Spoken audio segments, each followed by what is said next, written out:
আখেরি জামানার পয়গম্বর তাজেদারে মদিনা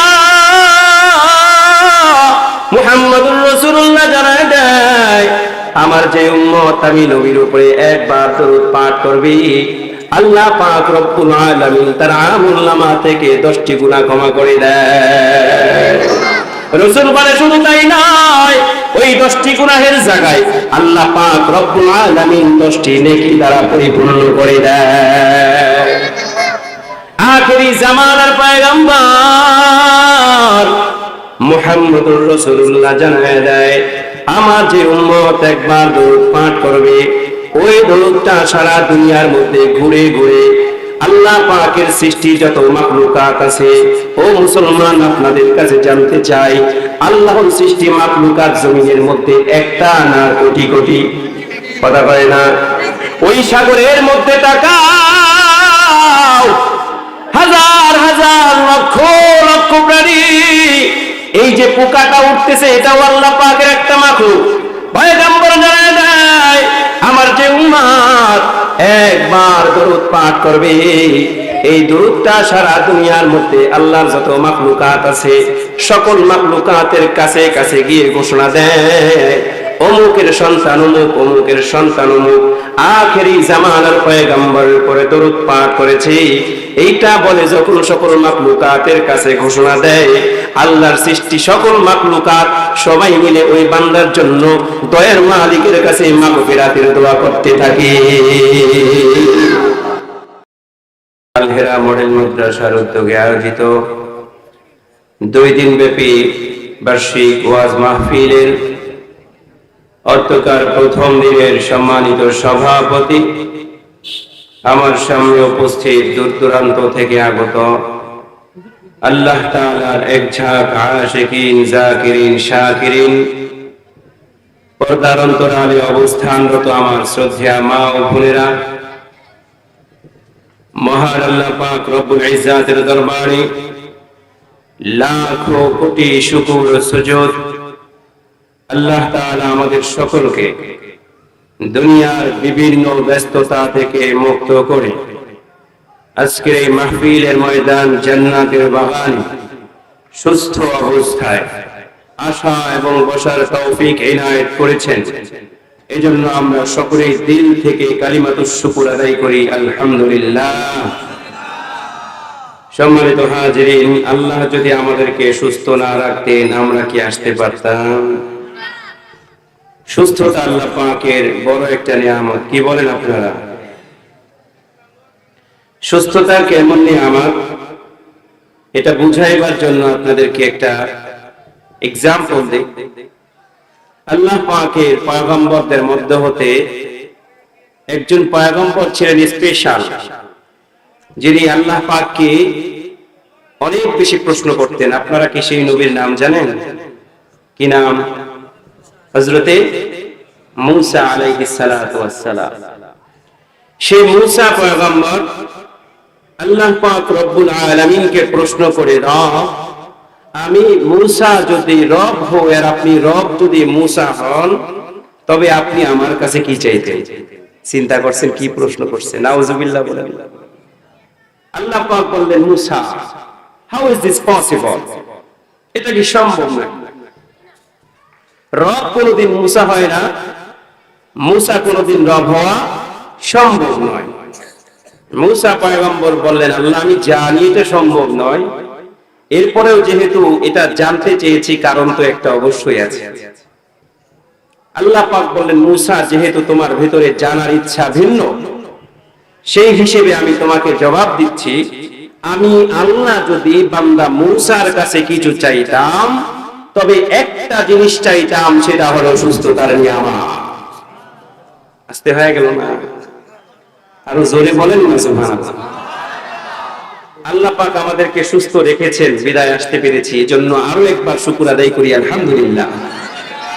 মুহতারাম হাজিরিন, সুস্থ থেকেও অনেক কলিজার টুকরা ভাই এখনো ঘরে শুয়ে আছে, কথা বলেন ঠিক কিনা? যারা শুয়ে আছেন তাদেরকে একজন তো আছেন যিনি খুব মেহনত করতেছেন, হাত চাপতেছেন, পা চাপতেছেন, বলেন তো তার নাম কি? মিস্টার ইবলিস। সেই ইবলিস আমাদের বন্ধু না শত্রু? ইবলিস তাকে সূক্ষ্ম কৌশলে ঘরে আটকে রেখেছেন, তার মাথার ভিতরে সূক্ষ্ম কথা ঢুকিয়ে দিয়েছেন। যদি প্রশ্ন করা হয় তুমি কেন ময়দানে যাও না, বলে ঘর থেকে তো বয়ান শোনা যায়, ময়দানে যাওয়ার কি দরকার? কথা বলেন ঠিক কিনা? ময়দানে গিয়ে যদি বয়ান শুনতেই হয় তাহলে হুজুররা এত দূরে দূরে মাইক দিল কেন? যেহেতু দূরে দূরে মাইক দিয়েছে, সুতরাং আমাদেরকে ঘরে বসে বয়ান শোনার লাইসেন্সও দিয়েছে। কথা বলেন ঠিক কিনা? এই শয়তানি তার মাথার মধ্যে ঢুকাই দিয়েছে কে? কথা কয় না। ইবলিস সম্পর্কে আল্লাহ পাক কি বলেন? ইয়া আইয়ুহাল্লাযীনা আমানু লা তাত্তাবিউ খুতুওয়াতিশ শাইতান ইন্নাহু লাকুম আদুউম মুবিন। আল্লাহ পাক বলে, ঈমানদারেরা তোমরা শয়তানের পদাঙ্ক অনুসরণ করো না। ইন্নাহু লাকুম আদুউম মুবিন, কেননা সেই শয়তান তোমাদের প্রকাশ্য শত্রু। নাউযুবিল্লাহ বলেন। এখনো যারা বসে আছেন বাসায়, তাদেরকে শয়তান ধোঁকা দিচ্ছে। শয়তান আমাদেরকে এভাবেই ধোঁকা দিয়ে সূক্ষ্ম কৌশলে নেকের কাছ থেকে দূরে রাখে। আল্লাহ পাকের নবী মুহাম্মদুর রাসূলুল্লাহ সাল্লাল্লাহু আলাইহি ওয়াসাল্লামের একজন সাহাবী নাম মুআবিয়া, নাম শুনছেন আপনারা? মুআবিয়া রাদিয়াল্লাহু তাআলা আনহু তাহাজ্জুদের সময় ইবলিস তারে ঘুম থেকে জাগায় দিয়েছে। সুবহানাল্লাহ কয় না? হযরত মুআবিয়া বড় আশ্চর্য হয়ে গেলেন যে ইবলিস আমারে ঘুম থেকে জাগায় দেয়। আশ্চর্য বিষয় না? বলে তোমার কাজ তো হলো নামাজ থেকে মানুষদেরকে এই নেকের কাছ থেকে দূরে রাখা, তুমি কেন আমারে ঘুম থেকে জাগায় দিলা? কারণটা কি? বলে হুজুর কারণ তো অবশ্যই আছে। গতকালকে আপনাকে ধোঁকা দিয়ে তাহাজ্জুদ থেকে দূরে রেখেছি, আপনার প্রতি খুব মেহনত করেছি, যার কারণে আপনি তাহাজ্জুদ নামাজ পড়তে পারেন নাই। তাহাজ্জুদ নামাজ পড়তে না পেরে আপনি আল্লাহর কাছে এত এত পরিমাণ কান্না করেছেন, আল্লাহ পাক আপনার কান্না দেখে তাহাজ্জুদের সওয়াব আল্লাহ পাক দ্বিগুণ করে দিয়েছেন।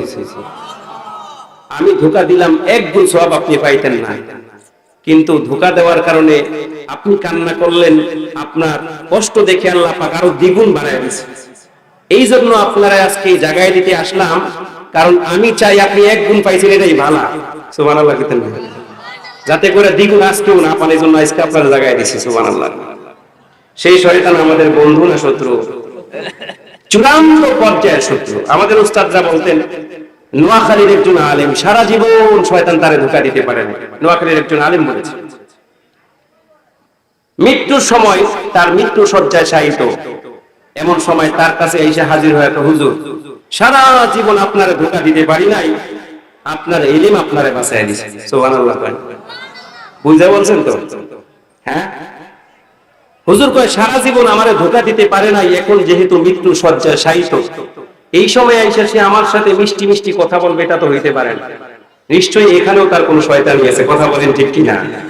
হুজুর চিন্তা করলেন শয়তানিটা কি, একটু চিন্তা করে দেখি। তার কথাটারে আবার রিপিট করলেন, রিপিট করে দেখে শয়তান বলেছিল, হুজুর সারা জীবন আপনাকে ধোঁকা দিতে পারি নাই, একমাত্র আপনার ইলম আপনাকে বাঁচিয়ে দিয়েছে। আচ্ছা বলেন তো দেখি, আল্লাহ যদি কাউকে না বাঁচায়, কারো ইলম কি কাউকে বাঁচাইতে পারে? চিন্তা করছেন কি মাইন্ডটা দিছে। হুজুর যদি ওই সময় বিশ্বাস করতেন যে হ্যাঁ আমার ইলম আমাকে বাঁচিয়ে দিয়েছে, বলেন তো ঈমানটা থাকতো? আপনার মতো আমার মতো মানুষ যদি সেই জায়গায় থাকতাম, প্রথম ঠেলাই খাই। কথা বলেন ঠিক কিনা? এই জন্য শয়তান আমাদেরকে সব সময় ধোঁকা দিয়ে রাখে। মা বোনদের প্রতি বিনীত অনুরোধ করে বলবো, আমাদের বাবারা ভাইয়েরা যারা এখনো বসে আছে, শুয়ে আছে, মেহেরবানি করে এই মাহফিল হয়তো আমাদের জীবনের শেষ মাহফিল হতে পারে, এই জন্য সকলের প্রতি অনুরোধ থাকবে, আমার মা, আমার বোনেরা, ভাইদেরকে, বাবাদেরকে এই মাহফিলের ময়দানে পাঠিয়ে দেবে ইনশাআল্লাহ। মুসলমান বলেন তো দেখি আমাদের রবকে। বাজারে বিশেষ করে যারা দোকানপাটে বসে আছেন, ব্যবসায়ী ভাইয়েরা যারা আছেন, আপনাদের প্রতি বিনীতভাবে অনুরোধ থাকবে, আমরা এই 2টা দিন আমাদের দোকানগুলো একটি দ্রুত বন্ধ করে দেব এবং আমরা সকলে ময়দানে এসে বসে যাব ইনশাআল্লাহ। বলেন তো দেখি আমাদের রব কে? আরো জোরে বলেন না। আমাদের খাওয়ান কে? লালন পালন করেন কে? রিজিক দেন কে? আমাদের শেষ ঠিকানা একটু জোরে বলেন। আমাদের শেষ ঠিকানা, আমাদের নবীর নাম। মাশাআল্লাহ, এই তো মুরব্বী সাল্লাল্লাহু আলাইহি ওয়াসাল্লাম পড়েছেন। আমার আলোচ্য বিষয় না, যেহেতু আপনি বলছেন এই বিষয়ে একটু কথা বলতে হয়। কি বলেন আপনারা? একটা আমলের কথা আপনাদেরকে বলে যাই, করতে পারবেন তো ইনশাআল্লাহ? সাল্লাল্লাহু আলাইহি ওয়াসাল্লাম পড়েছেন, কি লাভ হলো, কি ফায়দা হলো? মানব জানায় মান সাল্লা আলাইয়া মাররাতান সাল্লাল্লাহু আলাইহি ওয়াসাল্লাম। আখিরি জামানার পয়গম্বর তাজদারে মদিনা মুহাম্মদুর রাসূলুল্লাহ বলেন, আমার যে উম্মত আমি আখিরি জামানার পয়গম্বরের উপরে একবার দরুদ পাঠ করবে, আল্লাহ পাক রব্বুল আলামিন তার উপরে 10টি রহমত নাযিল করে দেয়। মুসলমান রহমত কাকে বলা হয়? ওই রহমতের পরিচয় নাও। এই তো কিছুদিন আগে ঢাকায় রানা প্লাজা ধ্বংস হয়ে কতগুলো মানুষ মারা গেছে। আজ থেকে 14 বছর আগে ভোলার লালমোহনের লঞ্চ ডুবে কত মানুষ মারা গেছে। মাঝে মধ্যে শুনতে পাই কত মানুষ সন্ধ্যায় অ্যাক্সিডেন্ট করে মারা যায়, কত মানুষ বাস দুর্ঘটনায় মারা যায়। এত এত মানুষের মধ্যে আল্লাহর কিছু বান্দা জিন্দা ফিরে আসে কিনা? কথা বলে না। যারা জমিনের মধ্যে জিন্দা ফিরে আসে, এটা তাদের কোন কুদরতি কারিশমা নয়, রাসূলের ভাষায় এটাই হলো মহান রবের রহমত। আখেরি জামানার পয়গম্বর তাজদারে মদিনা মুহাম্মদুর রাসূলুল্লাহ জানায় দেয়, আমার যে উম্মত আমি নবীর উপরে একবার দরুদ পাঠ করবে, আল্লাহ পাক রব্বুল আলামিন তার আমলনামা থেকে 10টি গুনাহ ক্ষমা করে দেয়। রাসূল বলে শুধু তাই নয়, ওই 10টি গুনাহের জায়গায় আল্লাহ পাক রব্বুল আলামিন 10টি নেকি দ্বারা পরিপূর্ণ করে দেয়। আখেরি জামানার পয়গম্বর মুহাম্মদুর রাসূলুল্লাহ জানায় দেয়, আমার যে উম্মত একবার দরুদ পাঠ করবে, ওই দরুদটা সারা দুনিয়ার মধ্যে ঘুরে ঘুরে আল্লাহ পাকের সৃষ্টি যত মাখলুকাত আছে, ও মুসলমান আপনাদের কাছে জানতে চাই, আল্লাহর সৃষ্টি মাখলুকাত জমিনের মধ্যে একটা না কোটি কোটি? কথা বলে না। ওই সাগরের মধ্যে তাকাও, হাজার হাজার লক্ষ লক্ষ প্রাণী। এই যে পোকাটা উঠতেছে, এটাও আল্লাহ পাকের একটা মাখলুক। পয়গম্বর জানায় দেয়, আমার যে উম্মত একবার দরুদ পাঠ করবে, এই দরুদটা সারা দুনিয়ার মধ্যে আল্লাহর যত মাখলুকাত আছে সকল মাখলুকাতের কাছে কাছে গিয়ে ঘোষণা দেয়, অমুকের সন্তান অমুক, অমুকের সন্তান অমুক আখেরি জামানার পয়গম্বরের উপরে দরুদ পাঠ করেছে। এইটা বলে যখন সকল মাখলুকাতের কাছে ঘোষণা দেয়, আল্লাহর সৃষ্টি সকল মাখলুকাত সবাই মিলে ওই বান্দার জন্য দয়ার মালিকের কাছে মাগফিরাতের দোয়া করতে থাকে।